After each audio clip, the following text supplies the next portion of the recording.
فقر کو سلام الحمد للہ رب العالمین والصلاة والسلام علی سید الانبیاء والمرسلین اما بعد فاعوذ باللہ من الشیطان الرجیم بسم اللہ الرحمن الرحیم۔ خواتین و حضرات، جیسے کہ آپ جانتے ہیں کہ یہ محرم کا مہینہ ہے اور آج 9 محرم الحرام ہے، تو چراغ مصطفی کے عنوان کے تحت آج جس عنوان پہ کلام ہوگا وہ امام حسین رضی اللہ تعالی عنہ کی شان کے بارے میں ہے۔ جیسے کہ آپ جانتے ہیں کہ آپ نواسہ رسول ہیں، مولا علی اور بی بی فاطمہ رضی اللہ تعالی عنہا کے چشم و چراغ ہیں، امام عالی مقام ہیں، جنتی نوجوانوں کے سردار ہیں اور شہید کربلا ہیں۔ تو آج انشاءاللہ آپ کے کچھ فضائل بیان ہوں گے، آپ کی شہادت کے جو ابتدائی معاملات ہیں ان پہ کلام ہوگا اور کچھ آپ کے خطبات کے بارے میں ذکر کیا جائے گا۔ آپ کی فضیلت میں ترمذی کی ایک روایت ہے، 3768 نمبر حدیث پاک ہے، حضرت ابو سعید خدری رضی اللہ تعالی عنہ اس کے راوی ہیں۔ بڑی معروف حدیث ہے کہ نبی کریم صلی اللہ علیہ وسلم نے ارشاد فرمایا کہ الحسن والحسین سیدا شباب اہل الجنہ، یعنی حسن اور حسین جنتی نوجوانوں کے سردار ہیں۔ اس سے معلوم ہوا کہ آپ قطعی جنتی ہیں، بالکل نبی کریم صلی اللہ علیہ وسلم کی غیبی خبر ہے، کیونکہ جنت میں جو جنتی نوجوانوں کا سردار ہوگا لازم جنت میں جائے گا، تو آپ قطعی طور پر جنتی ہیں۔ نبی کریم صلی اللہ علیہ وسلم نے یہ بشارت عطا فرمائی، اور یقیناً یہ فضیلت نسبت سرکار صلی اللہ علیہ وسلم کی برکت سے ہے۔ یقیناً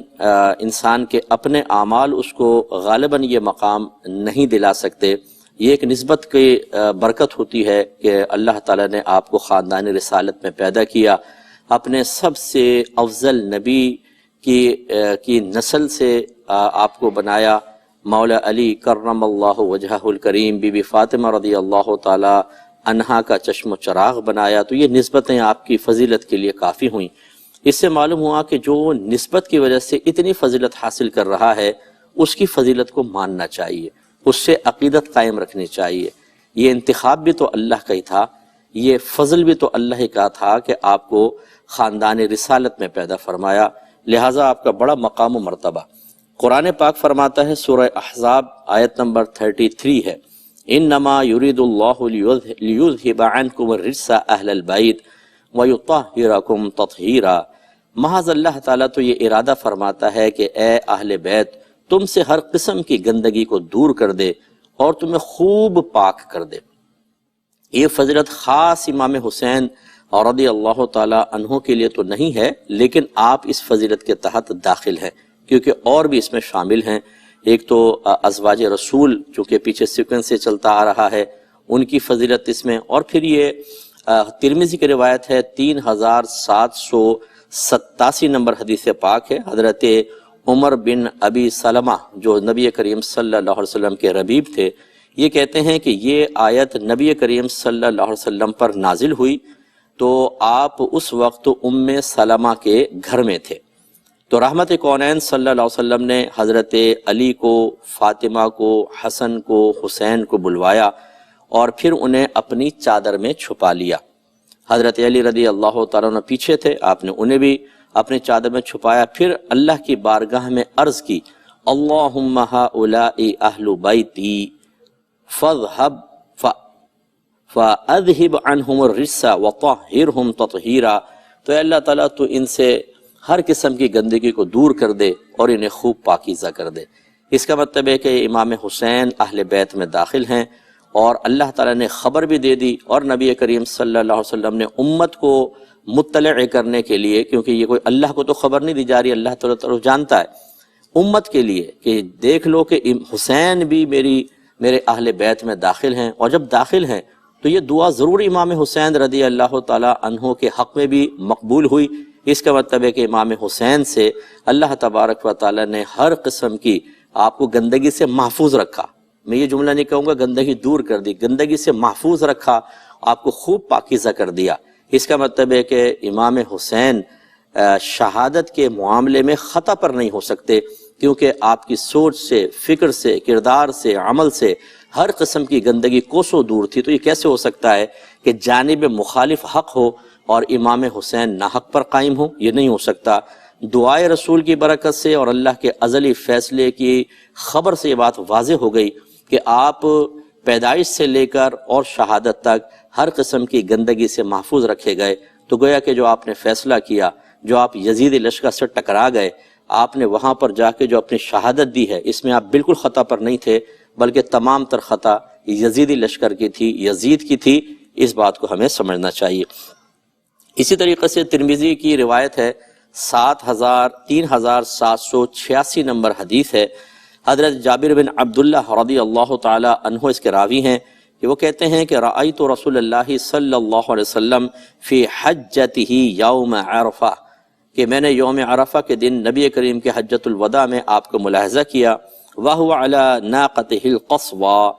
آپ اپنی اونٹنی قصوہ پہ سوار تھے، یخطب، اس حال میں کہ خطبہ دے رہے تھے، فَسَمِعْتُهُ يَقُول، تو میں نے سنا کہ نبی کریم صلی اللہ علیہ وسلم ارشاد فرما رہے ہیں، یا ایھا الناس، اے لوگو، انی ترکت فیکم، بے شک میں نے چھوڑا ہے تمہارے درمیان، ما اس چیز کو، ان اخذتم بہ لن تضلوا، کہ اگر تم اس کو مضبوطی سے تھام لوگے تو کبھی گمراہ نہ ہوگے، کتاب اللہ وعطرتی اہل بیتی، اللہ کی کتاب اور میری اولاد یعنی میرے اہل بیت،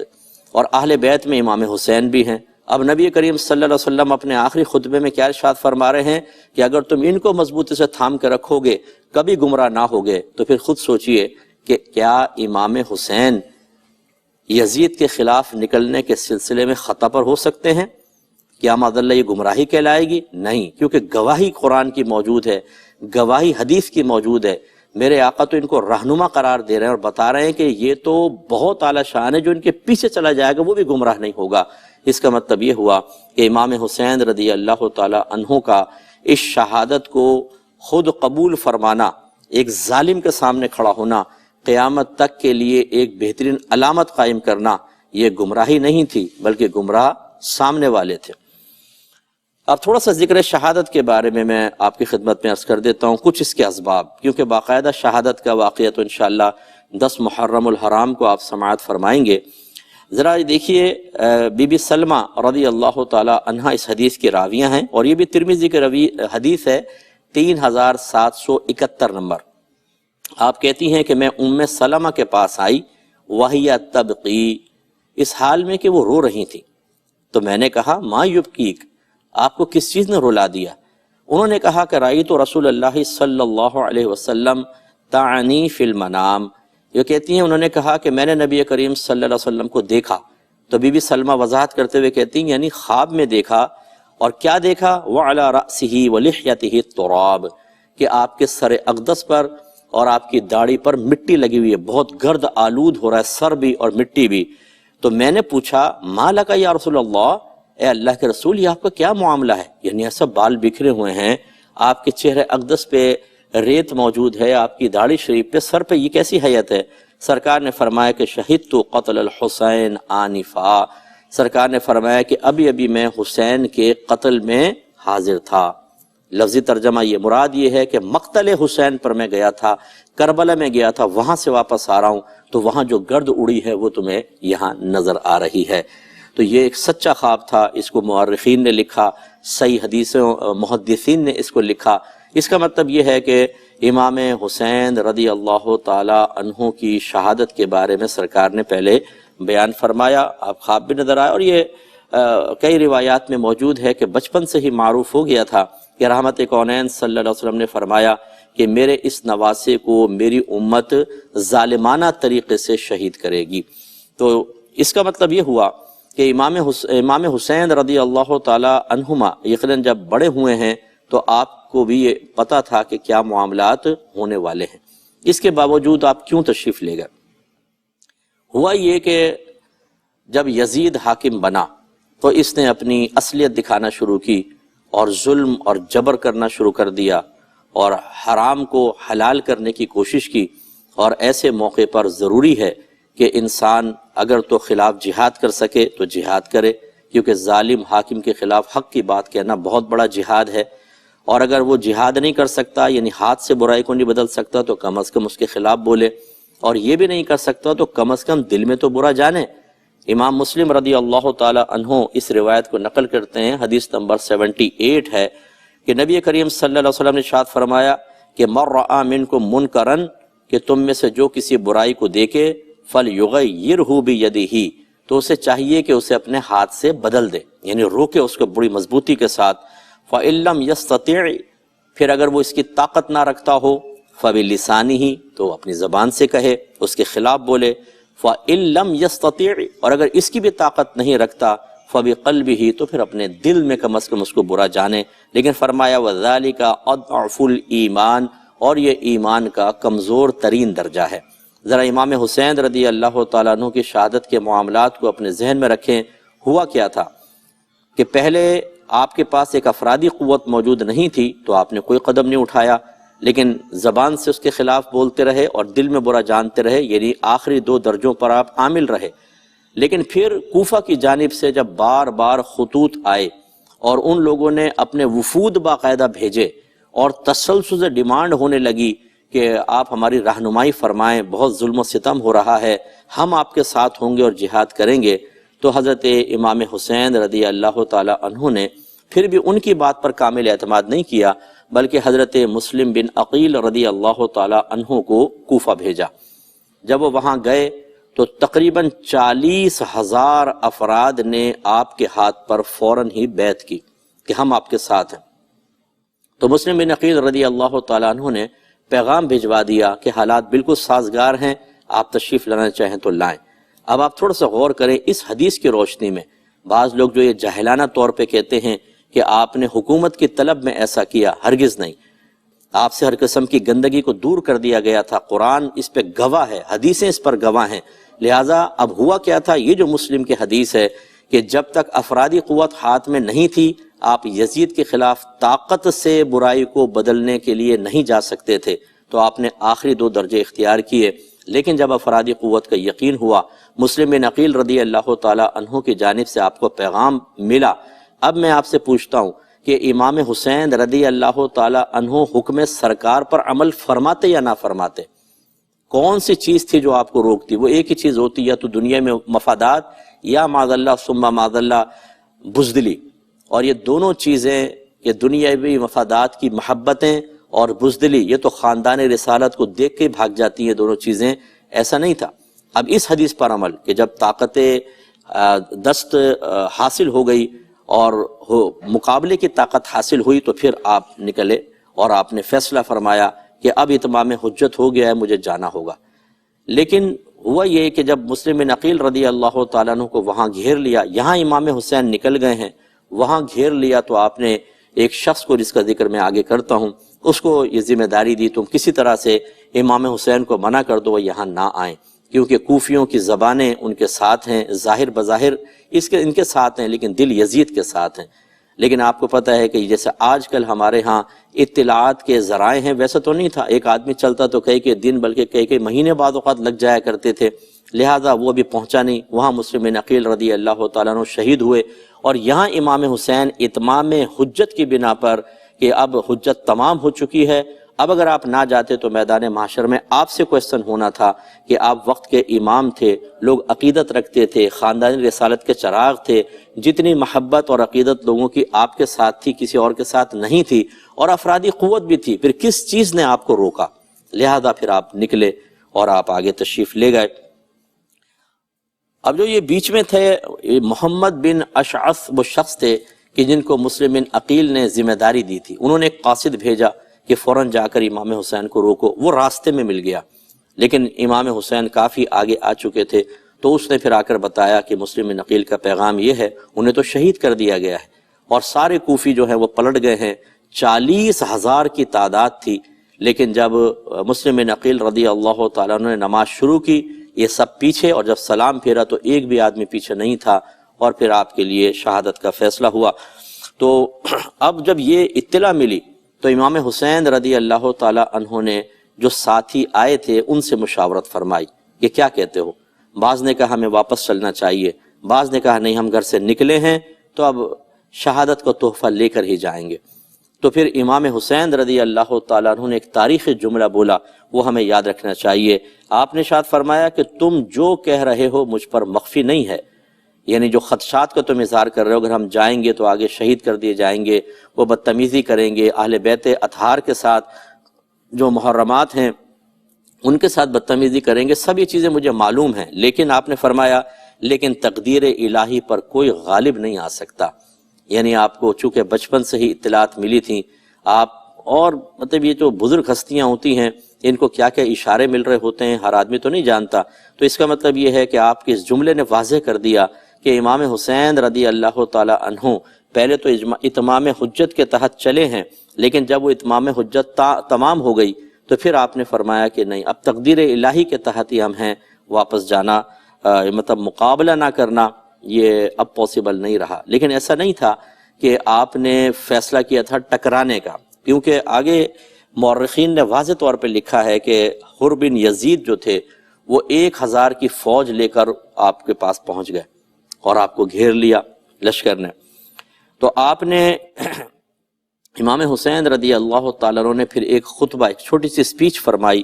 آپ نے فرمایا کہ اے لوگوں، میں اللہ اور تمہارے سامنے یہ عذر رکھتا ہوں کہ میں نے اس وقت تک یہاں آنے کا ارادہ نہ کیا یہاں تک کہ تمہارے بے شمار خطوط اور وفود مجھ تک نہ پہنچ گئے کہ جن میں بیان کیا گیا تھا کہ اس وقت تک ہمارا کوئی امام یا امیر نہیں، آپ آ جائیں تو امید ہے کہ اللہ تعالیٰ آپ کو ہماری ہدایت کا ذریعہ بنا دے گا۔ میں تمہارے بلانے پر آ گیا ہوں، اب اگر تم اپنے وعدے پر قائم ہو تو میں تمہارے ساتھ تمہارے شہر کوفہ چلتا ہوں، اور اگر تمہاری رائے بدل گئی ہے اور تمہیں میرا آنا ناگوار گزرا ہے تو میں جہاں سے آیا تھا میں وہیں واپس چلا جاتا ہوں۔ کیونکہ ان میں اس لشکر میں وہ کوفی بھی موجود تھے، کوفی لا یوفی، کوفی وفا نہیں کرتا ہے، یہ ہر ایک کے بارے میں تو نہیں ہو سکتا، لیکن بہرحال ان کوفے والوں نے نہ مولا علی سے وفاداری کی، نہ امام حسن سے کی، نہ امام حسین سے کی، تو وہ سامنے کھڑے ہیں تو پھر آپ نے خطبہ دیا، اور یہ بھی ایک اتمام حجت تھا کہ میں کوئی لالچ میں تو نہیں آیا، میں تو ایک اتمام حجت ہوا ہے، تمہاری طرف سے افرادی قوت دیے جانے کے یقین کے بعد پھر میں نے یہ سفر اختیار کیا ہے، تو اب تم کیا کہتے ہو یہ بتاؤ۔ اب چونکہ میرے لیے اتمام حجت دوسری جانب ہو گیا ہے کہ اگر پہلے تو تھا کہ افرادی قوت تھی، مجھے آگے جانا چاہیے تھا، اب بھی تم ساتھ ہو تو ڈرنے کی کوئی بات نہیں، چلیں، کیونکہ حدیث میں موجود ہے کہ افرادی قوت ہو، طاقت ہو تو برائی کو بدلیں، اور اگر ایسا نہیں ہے تو میرے لیے اب بھی رخصت کا سامان موجود ہے، میں اس پہ عمل کروں گا، یہ کوئی بزدلی نہیں ہے، بلکہ شریعت نے مجھے اس کی اجازت دی ہے کہ تم میرا راستہ چھوڑ دو، میں واپس چلا جاتا ہوں۔ لیکن وہ سب خاموش رہے، کیونکہ پلاننگ کچھ اور تھی تو وہ خاموش ہوئے۔ تو پھر امام حسین رضی اللہ تعالی عنہ نے اس مقام پر ظہر کی نماز ادا فرمائی، اور ادا کرنے سے پہلے حر سے، اس کے لشکر سے پوچھا کہ میرے پیچھے نماز پڑھو گے یا علیحدہ پڑھو گے؟ ان سب نے کہا ہم آپ کے پیچھے نماز پڑھیں گے، اور مخالف بھی آپ کے پیچھے کھڑا ہو گیا۔ آپ نے ظہر کی نماز پڑھی، اس کے بعد پھر آپ عصر تک وہاں رہے، اور عصر کے بعد آپ نے ایک اور خطبہ دیا اور فرمایا کہ اے لوگو، تم اللہ سے ڈرو اور اہل حق کا حق پہچانو تو وہ رضائے الہی کا سبب ہوگا۔ ہم اہل بیت اس خلافت کے لیے ان لوگوں سے زیادہ حقدار ہیں جو حق کے خلاف اس کا دعویٰ کرتے اور تم پر ظالمانہ حکومت کرتے ہیں۔ یہ اشارہ یزید کی طرف ہوا۔ اور اگر تم ہمیں ناپسند کرتے ہو اور ہمارا حق پہچاننے سے جاہل ہو، اور اب تمہاری وہ رائے نہ رہی جو تم نے خطوط میں درج کی تھی اور تمہارے قاصدین نے ہم تک پہنچائی تھی، تو میں واپس لوٹ جاتا ہوں۔ تو یہ دیکھیں اب یہ کیا ہے؟ اتمام حجت، کہ یہ بروز قیامت یہ نہ کہہ سکیں کہ امام حسین نے تو واپس جانے کا کہا ہی نہیں، ہم تو سمجھے حملہ کرنے کے لیے آئے، اگر کہہ دیتے ہم راستہ چھوڑ دیتے۔ تو آپ نے بالکل اتمام حجت فرمایا، لیکن اور پھر آپ نے اپنے ساتھیوں سے کہا کہ واپسی کا سفر شروع کرو، لیکن حر نے راستہ روک لیا اور کہا کہ پیغام چونکہ آ گیا تھا، کہا آپ کو ابن زیاد کے پاس میرے ساتھ چلنا ہوگا۔ امام نے منع فرما دیا کہ وہاں میں نہیں جاؤں گا، آپ کو پتہ تھا کہ وہ کیسے لوگ ہیں، تو آپ نے منع فرمایا۔ پھر روایت میں آتا ہے کہ آپ نے ایک تیسرا خطبہ دیا، آپ نے فرمایا کہ اے لوگو، رسول اللہ صلی اللہ علیہ وسلم کا فرمان ہے، جو کسی ایسے بادشاہ کو دیکھے جو اللہ کے حرام کو حلال سمجھے، اللہ کے وعدے کو، عہد کو توڑ دے، سنت رسول صلی اللہ علیہ وسلم کی مخالفت کرے، اللہ کے بندوں کے ساتھ ظلم و ناانصافی کا معاملہ کرے، اور یہ دیکھنے والا جو ان سب چیزوں کو دیکھ رہا ہے اس کے ایسے اعمال و افعال دیکھنے کے باوجود کسی قول یا فعل سے اس کی مخالفت نہ کرے، تو اللہ کے ذمے ہے کہ پھر ایسے شخص کو بھی اسی ظالم بادشاہ کے ساتھ اسی کے مقام میں پہنچا دے۔ یعنی جو ان کا برا انجام ہوگا تو دیکھنے والے کا بھی ہوگا۔ تو گویا کہ آپ نے ان لوگوں کو بھی سمجھایا اور یہ قیامت تک کے لوگوں کو سمجھایا کہ ظالم حاکم کے سامنے اگر کم از کم آپ زبان سے کہہ سکتے ہیں تو زبان سے کہیں، دل میں برا جانیں، اور طاقت ہے تو اس کی اس برائی کو بدلیں، ورنہ پھر اگر دل سے راضی رہے اور اس کی چیزوں کو برا نہ سمجھا، اس کے برے اعمال و افعال کے سلسلے میں دل میں کوئی نفرت محسوس نہ کی، تو پھر ایسا شخص بھی عذاب الہی میں گرفتار ہوگا۔ پھر آگے ارشاد فرمایا، اور تم سب یہ جانتے ہو کہ یزید اور اس کے امراء و حکام نے شیطان کی پیروی کو اختیار کر رکھا ہے اور رحمان کی اطاعت کو چھوڑ بیٹھے ہیں، زمین میں فساد پھیلا دیا ہے، حدود الہیہ کو معطل کر دیا ہے، اسلامی بیت المال کو اپنی ملک سمجھ لیا ہے، اللہ کے حرام کو حلال اور حلال کو حرام ٹھہرا دیا ہے۔ یہ دیکھیں، اب آپ ان کو سمجھا رہے ہیں کہ تم کس کا ساتھ دے رہے ہو؟ تم میرے خلاف آ رہے ہو، جو حق قائم کرنے کے لیے آیا، جو اس خاندان سے تعلق رکھتا ہے کہ خلافت اب اسی کا حق ہونی چاہیے، اور وہ اتنی برائی کے حامل ہے، تم ان کی طرف سے آ کے کھڑے ہو گئے ہو صرف دنیاوی لالچ کی وجہ سے، تھوڑے سے پیسوں کی وجہ سے۔ کیا تمہیں ان کی خرابیاں نظر نہیں آ رہی؟ یہ ہے وہ بہترین اسپیچ جو آپ نے قیامت تک کے تمام حکومتی عہدے داروں کے بارے میں بھی ارشاد فرمائی ہے، کیونکہ ایسی ہوتا ہے بعض اوقات انسان ظلم کا ساتھ دے رہا ہوتا ہے۔ اور یہ ایک اتمام حجت بھی تھی جو میں آپ کو عرض کرتا ہوں کہ حجت تمام کر رہے تھے کہ میدان معاشر میں وہ یہ نہ کہیں کہ جی امام حسین تشریف فرماتے، کاش وہ ہمیں سمجھاتے، کاش کوئی نصیحت کرتے تو ہمارے دلوں پہ اثر ہو جاتا، ہم برائی کو چھوڑ دیتے۔ اس لیے آپ نے واضح طور پہ فرمایا، اور پھر فرمایا، اور میں خلافت کا دوسروں سے زیادہ حقدار ہوں، اور میرے پاس تمہارے خطوط اور وفود تمہاری بیعت کا پیغام لے کر پہنچے تھے، نیز یہ کہ یعنی تم نے یہ بھی کہا کہ تم میرا ساتھ نہ چھوڑو گے اور میری جان کو اپنی جانوں کے برابر سمجھو گے، یعنی جیسے اپنی جانوں کی حفاظت کرو گے ایسے میرے ساتھ میری بھی حفاظت کرو گے اور میرے لیے لڑو گے۔ اب اگر تم اپنی بیعت پر قائم ہو تو ہدایت پا جاؤ گے۔ میں رسول اللہ صلی اللہ علیہ وسلم کی لخت جگر فاطمہ کا بیٹا ہوں، بس تم لوگوں کو میری اتباع کرنی چاہیے، اور اگر تم ایسا نہیں کرتے اور تم سے ایسا بعید بھی نہیں ہے، یہ بھی آپ نے ایک وار مارا ان کو، کیونکہ تم نے میرے والد، میرے بھائی حسن اور میرے چچا زاد مسلم بن عقیل کے ساتھ تم ایسا ہی کر چکے ہو، تو مجھے بعید بھی نہیں ہے کہ تم میرے ساتھ بے وفائی کرو۔ سو تم نے خود اپنی آخرت کا حصہ ضائع کر دیا اور اپنے حق میں ظلم کیا، کیونکہ جو بیعت کر کے توڑ دے وہ خود اپنا نقصان کرتا ہے، اور قریب ہے کہ اللہ تبارک و تعالی مجھے تم سے بے نیاز کر دے گا۔ یعنی ان قریب میں اللہ کی عطا سے، اس کے کرم سے، اس کے فضل سے ایک ایسی مثال اپنی شہادت کے ذریعے قائم کروں گا کہ قیامت تک اللہ تبارک و تعالی میرے نام کو اونچا کر کے رکھے گا، اور تم اس طاقت کے باوجود ذلیل اور خوار ہو جاؤ گے، اور قیامت تک لوگ تم پر لعنتیں کرتے رہیں گے۔ تو آپ یہ غور فرمائیں کہ امام حسین رضی اللہ تعالی عنہ نے کتنے خوبصورت خطبے ایسے پرہیبت ماحول کے اندر آپ نے ارشاد فرمائے جو ہمارے لیے مشعل راہ ہیں۔ ایک اور خطبہ آپ نے اپنے اہل بیت اطہار کو دیا، وہ خطبہ بھی بڑا سننے والا ہے۔ یہ پھر جب اس سے آگے آپ پہنچے تو پھر آپ نے اہل بیت اطہار کو خطبہ دیا، اور پھر انشاءاللہ ہم اس پیغام کی طرف آئیں گے جو ان خطبات سے اور امام حسین رضی اللہ تعالی عنہ کی سیرت اور کردار سے ہمیں حاصل ہوتا ہے، تاکہ ہم پریکٹیکلی طور پر بھی آپ کے محب ہونے کا ثبوت دیں۔ صرف ہمارے جملے آپ کی عقیدت کے لیے نکال دینا، آپ کے واقعے پہ اظہار افسوس کرنا، غم کو محسوس کرنا، یہ بھی اچھی چیزیں ہیں، لیکن اصل کیا ہے؟ امام حسین رضی اللہ تعالیٰ عنہ کے سیرت اور کردار کو اپنانا، آپ کی مثل مقابلہ کرنا، آپ کی مثل ظالم اور برائیوں کے خلاف اسٹینڈ لینا، یہ اکثر ہمارے ساتھ نہیں ہوتا۔ تو آپ نے کیا ارشاد فرمایا؟ آپ نے ارشاد فرمایا کہ میں اللہ تبارک و تعالیٰ کا شکر ادا کرتا ہوں، راحت میں بھی اور مصیبت میں بھی۔ اے اللہ، میں تیرا شکر ادا کرتا ہوں کہ تو نے ہمیں شرافت نبوت سے سرفراز فرمایا اور ہمیں کان، آنکھ اور دل عطا فرمائے جن سے ہم تیری آیات کو سمجھتے ہیں،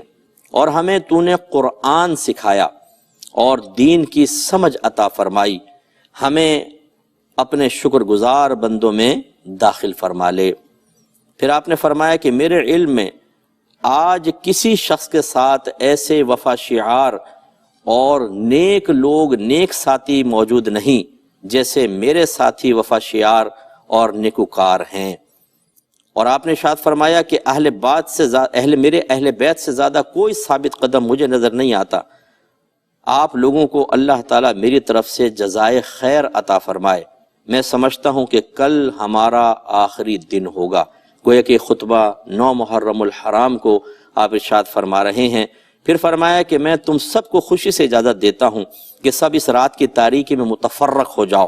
نکل جاؤ اور جہاں پناہ ملے چلے جاؤ، اور میرے اہل بیت میں سے ایک ایک کا ہاتھ پکڑ کر تم ان کو بھی لے جاؤ، میں یہاں پر اکیلا کھڑا ہوں گا۔ لیکن آپ کے اہل بیت اطہار اور ساتھی کیسے جا سکتے تھے؟ سب نے یک زبان ہو کر کہا کہ ہم پہلے بھی آپ کے ساتھ تھے، آپ ہی کے ساتھ رہیں گے، اور آخرت میں بھی انشاءاللہ آپ کے ساتھ مقام و مرتبہ پائیں گے۔ تو اب اس واقعے سے ذرا درس حاصل کریں۔ جیسے کہ میں نے ابھی کچھ دیر پہلے گزارش کی، ہوتا یہ ہے کہ مکابرین کے واقعات کو ایک رسمی طور پہ ذکر کرتے ہیں، ان سے صحیح سبق حاصل کرنا، اس کی روشنی میں اپنے عمل، اپنے کردار، اپنی سوچ، اپنے فکر کو نکھارنا، سنوارنا، اپنی اغلاط پر مطلع ہونا، آئندہ زندگی کے لیے ایک نظریے کے ساتھ کوئی لاہ عمل قائم کرنا، یہ ہم اس سے کوسوں دور ہیں۔ یہ وجہ ہوتا ہے کہ ہر سال محرم الحرام آتا ہے، ہر سال تذکرے ہوتے ہیں، پھر پورے سال امام حسین کی تعلیم کو ہم چھوڑ بیٹھتے ہیں، برائیوں کا ساتھ دے رہے ہوتے ہیں، ظالموں کے ساتھ بیٹھ رہے ہوتے ہیں، ان کے ساتھ کھارے ہوتے ہیں، پیرے ہوتے ہیں، گناہگاروں کا ساتھ دے رہے ہوتے ہیں، علماء کا ساتھ دے رہے ہوتے ہیں، مظلوم پر اور پریشر ڈال رہے ہوتے ہیں۔ یہ طریق تو امام حسین کا طریقہ نہیں ہے، لہٰذا ہمیں سب سے پہلے امام حسین کے مقام و مرتبے کو سمجھنا چاہیے۔ یہ ان لوگوں کے لیے بھی میں گزارش کرتا ہوں کہ جو یزید کو حق پر کہتے ہیں اور اپنی آخرت کو خطرے میں ڈالتے ہیں، امام حسین کیسے غلط ہو سکتے ہیں؟ کون سی غلطی ہے آپ یہ بتائیے؟ امام حسین نے آنے سے پہلے بھی اتمام حجت فرمایا، اور جب جانے کا آپ نے ارشاد فرمایا، واپس لوٹنے کا فرمایا، اس میں بھی ایک شرعی دلیل آپ کے پاس موجود تھی۔ کیا غلط کیا؟ کیا امام حسین بیٹھے رہتے، ہاتھ پہ ہاتھ دھر کے بیٹھتے؟ لوگ آپ کی طرف نگاہیں اٹھا رہے ہوتے، امید بھری نگاہیں، آپ ان کی امیدوں کو توڑ دیتے، مسلمانوں کو ظالموں کے حوالے کر دیتے؟ ایسا ہرگز نہیں۔ یہ اگر ایسا ہوتا تو یہ قیامت تک، میں آپ سے پوچھتا ہوں ایک سوال، کیا امام حسین کا نام روشن ہوتا اگر آپ ایسا کر لیتے؟ تو یقیناً خاندان رسالت سے آپ کا تعلق تھا۔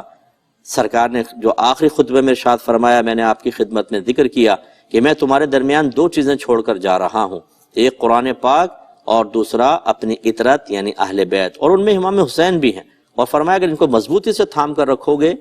گمراہ نہیں ہوگے، لن تضلوا، تم گمراہ نہیں ہوگے۔ اس کا مطلب یہ ہوا کہ امام حسین رضی اللہ تعالی عنہ کے طریقے پہ چلنے والا گمراہی ہو ہی نہیں سکتی ہے، گمراہی پھر جانب مخالف ہوگی۔ لہٰذا ہمیں ان سے سبق حاصل کرنا چاہیے کہ آپ نے جب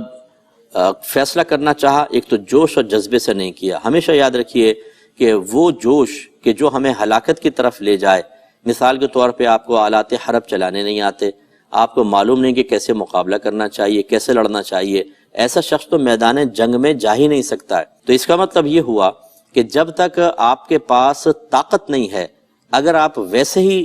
جا کے ٹکرانے کی کوشش کریں گے اور ہلاک ہو جائیں گے تو یہ محمود نہیں ہے بلکہ معتوب ہے، اللہ تعالیٰ کی طرف سے آپ پہ عذاب نازل ہوگا۔ اس سے ایک بات سیکھیے کہ امام حسین رضی اللہ تعالیٰ عنہ برائی کو دیکھ رہے ہیں، دل میں برا جان رہے ہیں، چاہتے کہ ختم ہو جائے، لیکن اس سے پہلے آپ نے خروج نہیں فرمایا، آپ اس سے پہلے میدان جنگ کی طرف نہیں بڑھے ہیں، اس سے پہلے یزید کے مقابلے کے لیے نہیں نکلے ہیں، کیونکہ یہ بزدلی تھی معاذ اللہ؟ نہیں، بلکہ حکمت، شریعت پر عمل کرنا، تقاضائے شریعت کو پورا کرنا۔ تو ایک چیز ہمیں سیکھنے کو ملتی ہے، یہ پیغام ہے، سمجھ لیں امام حسین رضی اللہ تعالی عنہ کی سیرت مبارکہ سے، کہ ہمیشہ کام کے انجام پر غور کریں اور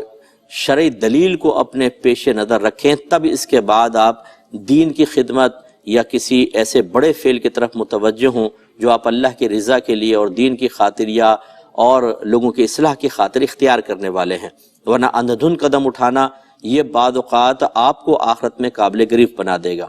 دوسری بات یہ ہے کہ جرأت اور ہمت چاہیے۔ اگر 40,000 کا پیغام آ بھی گیا ہے تو کیا دوسرا پلیٹ پہ رکھ کر آپ کو کچھ دے گا؟